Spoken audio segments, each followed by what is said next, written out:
Hey everyone, how y'all doing? I am doing phenomenal. It's been a great day and it's just getting better because boy, do I got the video for us here. We have a big ask for us here today. Check it out. A member of our community, Donny, is looking for advice. Is looking for advice on how to run a deck with the cards they have. Let's take a look. These are the cards they have. And I'm looking at these and I'm realizing, well, I'm trying to help Donny out, but frankly, I've never used a deck like this before. I'm familiar that there's these Pekka Edrag decks out there, which is the staples, right? Those are the Evos. And I realized I'm like, well, I've been on this YouTube channel for, I don't know, about a week or so, and y'all have given me incredible advice. Like, I have been playing this game for 9 years. I've been running my balloon cycle decks, for how long? And y'all are giving me tips that I'm literally using right now. And I'm like, all right, you know what? It's time to tap into the community, and let's see what y'all got. So, welcome aboard. Whether you've been playing for 1 month or 9 years, which is how long the game's been out, you have something to offer today. And I think we can really set Donny up for success on their path to, getting themselves out of, they're at, 7,500 trophies.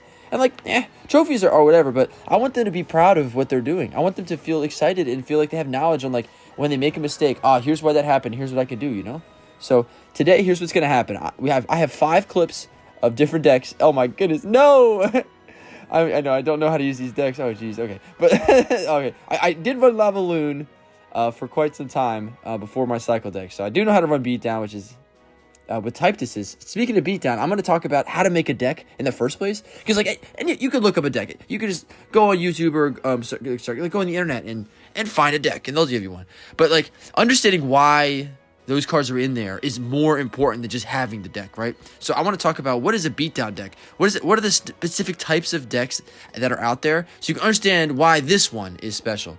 So yeah, I have 3 different Beatdown decks that I think would be great for you, and I'll talk you through them. But first, I want to explain the decks, and I'm trusting that y'all in the comments will break down these clips because I can't do both at the same time. All right, help a fella out. All right, so here you go. Beatdown. I keep using this word Beatdown. What is a Beatdown deck? A Beatdown deck is a type of deck that has a huge tank, and it's supported by cards and spells. So in this one, obviously, you can probably figure out what the big tank is. I don't even need to say her name. And she's supported by all of the other cards in the deck. They're centered around making a push, a huge push that they can't control. They can't defend it, right? And so you got cards like a Ram Rider. You got cards like a Bandit or Archers or a Bomb. Cards that kill all the supporting troops. The Bandit can put pressure on opposite lane. And there we go. So anyways, you see what I'm saying, though? It's you can just put these massive pushes down, especially double elixir, because you have so much elixir. You have all these great cards. You can just throw them down, and the opponent's just ah. Have you ever played a Golem deck and try to defend, and you're like, oh, I don't like this game anymore. Anybody got Clash of Clans? But yeah, no, Beatdown decks like Lava Hound, Golem, you face them. You hate. We all hate facing them, but especially when you don't know what you're doing, right? And so that's the point. Is these are the best decks for beginners to play. The best deck. It's not even close because it is not that hard. You can put down cards that they're structured. You put down it, when to put down a Pekka. You either throw him in the back, or you throw him on top of something, or he clogs up the lane. You know what I'm saying? It's like skeletons. There's each tile you put them on completely changes what they do. That's great to learn. But when y'all are just getting to know the mechanics of the game, and you're only 4 months in, you're saying, Donny, it's really helpful to have a deck like this, where some of the work is set out for you. Oh, jeez, as I struggle. This clip has a lot of mistakes, and so y'all, please, in the chat, I need your help, because I never really played this deck before. I'm trying my best. So yeah, that's a Beatdown deck. Is a big tank with support. It has spells. I love it too. All 3 of these decks have 3 spells in them, and that sounds like a lot of spells, but it's pretty clear where to use them. And what that means is often it's really obvious to tell which troop to play. Because, dude, when you got 4 troops that all could be played, and you're like, what am I supposed to do? I want you to have 2 troops. I want you to make a decision. But I want it to be in your window of tolerance, as they would say. And so, yeah.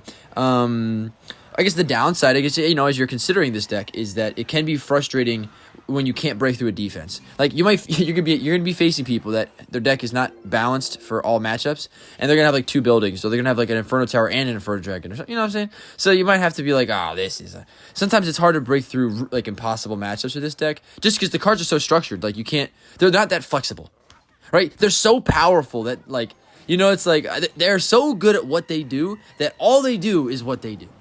Like, skeletons are just, like, the most flimsy thing. And they don't really have an identity. So, like, you can do a lot of things with them, is all I'm saying. So, like, you can get creative. What's cool, though, is you can outplay people with your spells. That's what I think is special, is you throw out a lightning or a tornado or a rage, and, like, they aren't expecting it, Like, being unpredictable is how you break through often. And those spells make you unpredictable.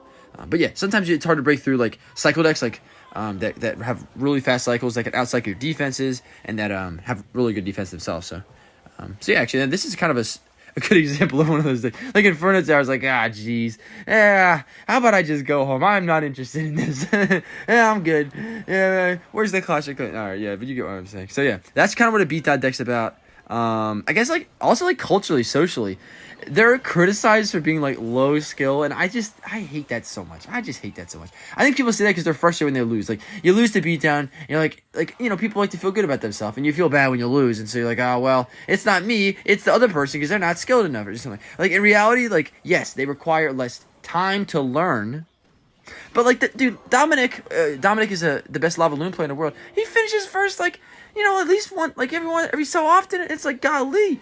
You tell me that lava loon's not skill, and all of a sudden the best player in the world's running, and that doesn't line up. What I'm trying to say is, yeah, it's frustrating to lose lava loon sometimes, but what's nice about it is when you come home, or, obviously you got, like, Goblin Giant or, Pekka, but, like, you come home from a day of work, a day of school, you're gassed, you're wiped, you're like, give me a break.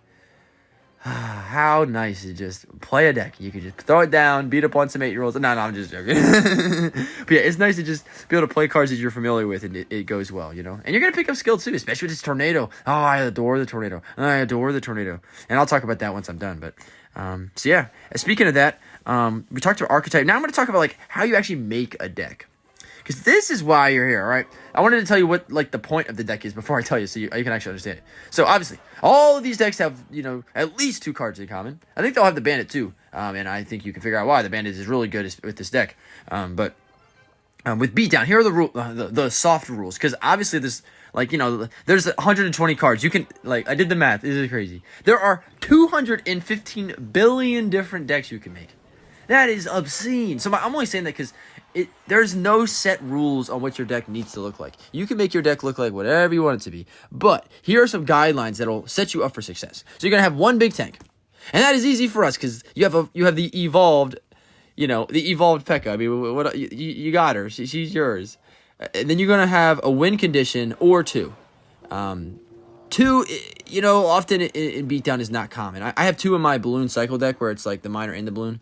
But here, you got either Goblin Giant, Ram Rider, or Balloon. And the issue, Donny, with your original deck was it had amazing defense, but it wasn't able to pressure at all. And so if people were just throwing things down your lane, all you had to sit there and try to defend hopelessly. And if you can't break through 2.6, which I remember you saying is like, well, good luck, because you just can't break through it. Like, there's nothing you can do. So, like, having a Ram Rider that just goes right to the tower, I think that Ram Rider is going to be your best bet, honestly. But yes, one tank, you got to have a win condition, and then you need something that can help defend ground, and then something that can help defend air. So, obviously, you got the Pekka for ground, you got the E-Dragon for air, and then all these decks have, like, another card that can do air. Whether it's like the Goblin Giant, which is not the best air counter, but it can do air, and especially with the Tornado, you got some counters. The other ones have like archers, and my memory's never the best, but the Ram Rider also has a snare it can hit people with. So yeah, each of these decks has its own different types of air defenses. Ground defense, obviously, you got the Pekka, and the other thing with ground defense is usually the ground defense looks like this. You have a mini, like they're setting like a tank, a mini tank, something that's on the ground, obviously, and you're defending it with another mini tank. If it's a 1v1, you can maybe run with it. But often you need a distraction troop, like guards or goblins or a berserker, something, so that your mini tank can survive it. Like, defending and then losing all your troops is a waste of time. Like, you need your troops to survive, all right? Because otherwise, they just attacked you and with no consequences, man. If someone attacks you, you got to attack it back. That's just how the game works. No offense or anything. But yeah, anyways, so you're going to have win condition, you're going to have some ground defense, some air defense, and you need spells, right? And as you can tell, I love me some spells. Spells are dynamic. The last 2 clips are absolutely obscene. I mean, I'm so proud of them. I'll show you. I'll get to talk about them soon. There's a reason I left the Loon deck next, because I wanted to make sure I could talk about it. But yeah, anyways, so yeah, you want to leave in small spells to big spells. Tornado's great because it can pull it into the Pekka, and it also pulls things, groups together for the Edrag. Jeez. I'm so the balloon has my heart. I mean, I've been playing balloon decks for 9 years, y'all. Like, I played balloon decks in Clash of Clans before. You know, like, don't mess with me and my balloons. All right, that's all I'm gonna say. So we talked about spells. We talked about all that. Yeah, cards that have clear purpose. Oh, the last thing is, like, the cards I have in here, you don't have to stick with. Like, the deck I think is easiest for you, Donny, is the one that has, like, the archers, because it has the cheapest. Like, I don't know, if you're a beginner and you're not spending money on this game, which is very understandable, because this game can be expensive, then, like, you're not going to have, like, 3 legendaries, which I think I have in a couple. So, there's replacements. Like, for the bandit, the principal, I forgot the bandit. It's not, you can call it the bandit, but I'm calling that the assassin role. And this one, because you have a slow, lumbering Pekka, you don't need a slow, lumbering knight. You need a really fast lumberjack that can pressure on the opposite lane and chip down the musketeer and take it out. Oh, we just spent 4 elixir, took out 4 elixir, and got a rage spell on the tower. That's some chip damage. The cycle decks in me are proud. Oh, I gotta finish up so I can start talking about this gameplay. Golly. Okay, here we go. Chat, I'm trusting you because I can't be talking. I need you to break stuff down for me. Golly. Okay, so anyways, what was I saying? Oh man, this is exciting. The assassin, yeah. So the assassin, it puts pressure on, right? Because it's nice to go like both lanes. Like, often if somebody, especially in mid ladder where you're at, Donny, people will spend way too much elixir on defense on one lane, and then you just throw a 3 elixir bandit on the other lane, and it'll pop off for like 1,000 damage.